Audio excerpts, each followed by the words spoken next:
Welcome to the 10th Moogle treasure trove, the hunt for Mendacity. Creeping Mendacity! Yep, that's right. We've had 10 of these treasure trove events. That's not counting the events prior to the treasure trove, nor the treasure festival. That would be 16 Moogle events in total.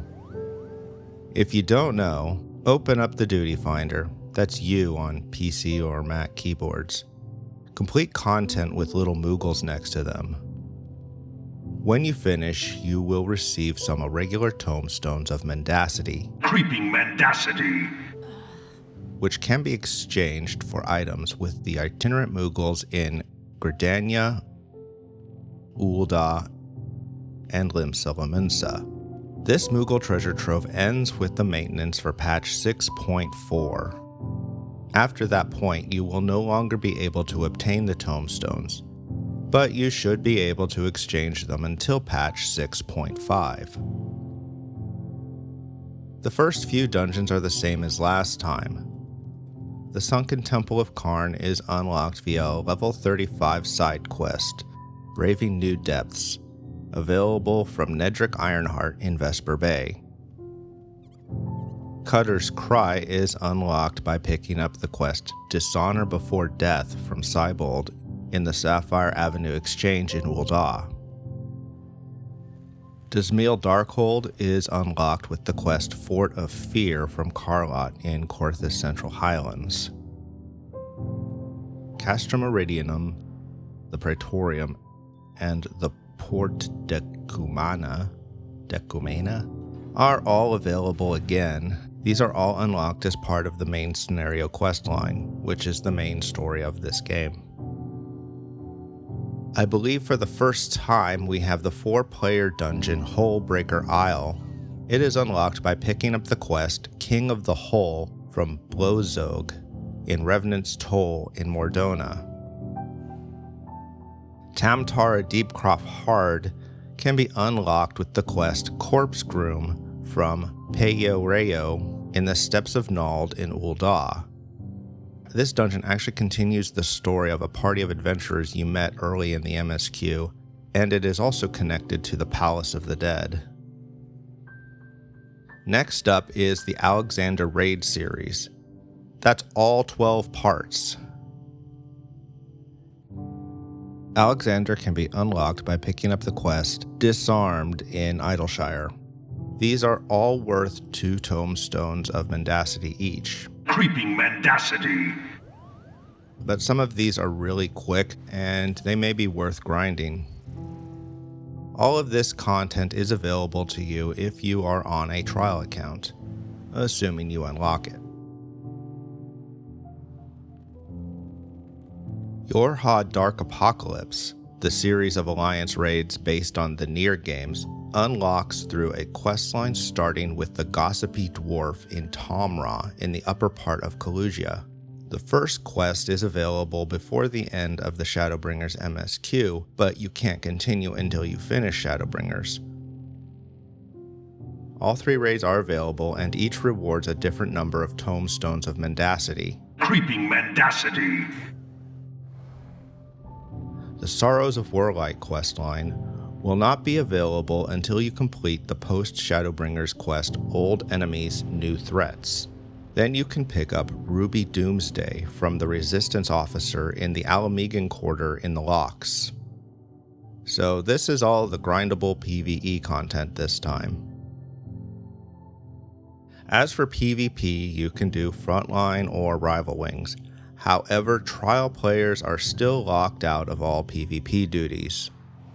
You will get 3 tomestones just for completing the battle, and if you win, you get 5 tomestones of Mendacity. Creeping Mendacity!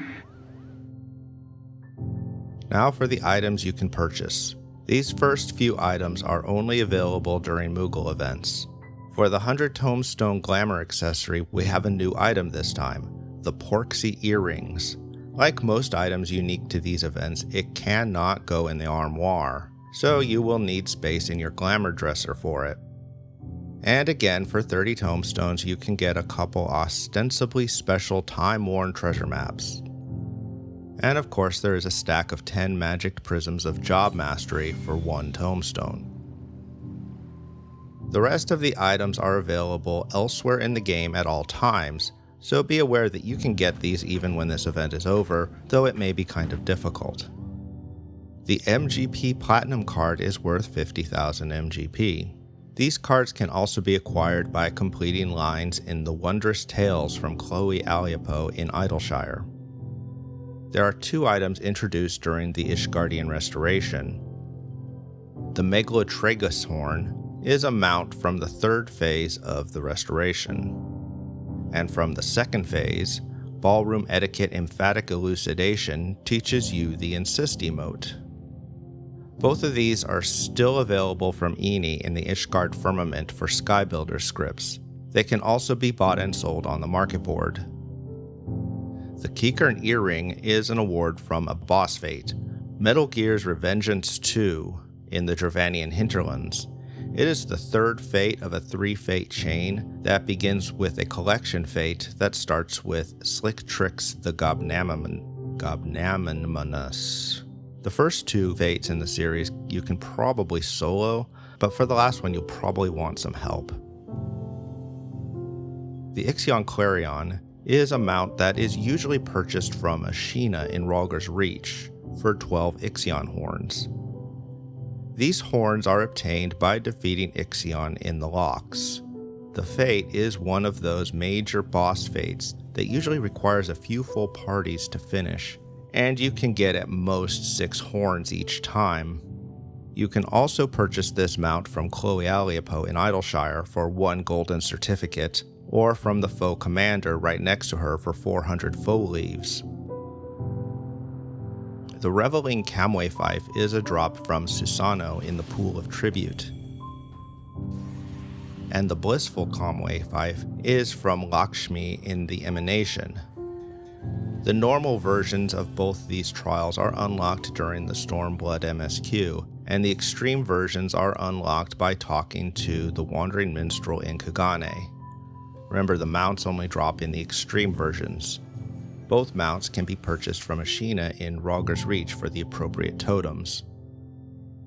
These have both been available during previous Moogle events, so it looks like they are going to cycle through them again, like they have with the birds and the horses. The White Lanner is from Extreme Bismarck in the Limitless Blue, and the Demonic Lanner comes from the extreme version of Containment Bay Z1T9, where you fight Zervan. Though the normal Bismarck is unlocked in the Heavensward MSQ, both of these extreme versions can be unlocked as you progress through the Warring Triad questline, which starts with Torsifers in Ishgard. Both of those mounts can be purchased from Bertana in Idleshire for the appropriate totems. And back again is the Aethon Whistle, which drops from Extreme Ifrit. All of these mounts are part of collections. When you obtain all of the mounts in a group, you unlock a quest to obtain another special mount of a similar type. Now, the Nightmare Whistle can be obtained from any of the 3 original A Realm Reborn Extreme Trials, Ifrit, Garuda, or Titan. Though the mount is similar to the other horse mounts, it is not part of the horse collection. The Magitech Predator Identification Key is a mount that drops in the level 70 dungeon Alamigo. This dungeon is unlocked with the final quest of the Stormblood MSQ. The Bone Wicca body armor are all possible drops from the final boss in the Swallow's Compass, which is part of the Four Lords questline, which begins in the Ruby Sea with Soroban. These are based on a fan design. The Black Hayate minion is a cute little puppy dog that may be found in the 4-player dungeon Holmaster Switch, which is the first dungeon of the Shadowbringers MSQ. It is also possible to find him on the market board. These 7 housing items can be crafted or found on the market board, and I believe they are also based on fan designs. You can get the A Long Fall Orchestrion roll from the last boss of the level 80 dungeon, The Twinning. Yes, it's that song. The dungeon is unlocked by the quest by the time you hear this from Bathana in the Crystarium, which becomes available when you finish the Shadowbringer's MSQ. Next up are 2 mounts from Beast Tribes. The Laurel Gubu Horn from the Sylph, and the Elbst Horn from the Sahagin.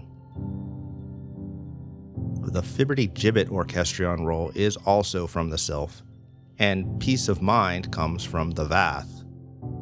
Modern Aesthetics Girabanyan Plate may be found in silver haloed sacks, which may be obtained in Heaven on High, which is the deep dungeon in the Ruby Sea. It can be unlocked by picking up the quest Knocking on Heaven's Door from Hamikaze.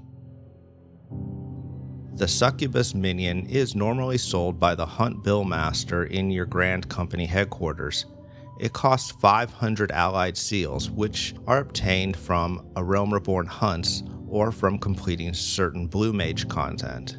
That's a good chunk of seals, so if you don't have it yet, getting it for 7 Tomestones of Mendacity, Creeping Mendacity, might be easier. You need to complete certain quests in order to purchase some items from the Moogles. As usual, you can't purchase the writing maps until you complete the ultimate weapon in the MSQ. This time we have Lenosha maps. These can also be purchased from the Hunt Bill Master for 250 allied seals each. To purchase the Triple Triad cards, you will want to make sure you have completed Triple Triad Trial at the Gold Saucer. This allows you to purchase the Gaily Cat card, which is also possible to win from Nose in Old Gridania. The Vanu card is winnable from Mogmill in the Churning Mists. However, he is also a quest giver, and you may not be able to play him until you complete his quest A Secret from Everyone, which also unlocks it for purchase from the Moogles. He is up on top of Mogholm, which is pretty easy to reach if you can fly. However, if you have not yet unlocked flight here, you need to go inside and ride up the ramp at the back of the room. The Byakko card can be obtained in either version of the Jade Stoa, where you fight Byakko.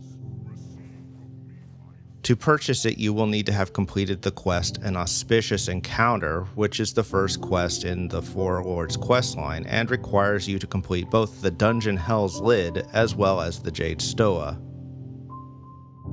Finally, the Prometheus card comes from Gimlight Dark, a dungeon unlocked near the end of the post-Stormblood MSQ. Thus, purchasing it requires you to complete the quest The Face of War, which also requires you to complete that dungeon.